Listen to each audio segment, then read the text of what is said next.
هذا الحيوان. تخيل يهجم علينا.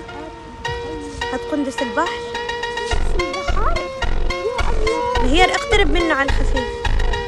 مهير شوي شوي. مهير طلع علي. مهير خايف. هرب هرب هرب هرب هرب.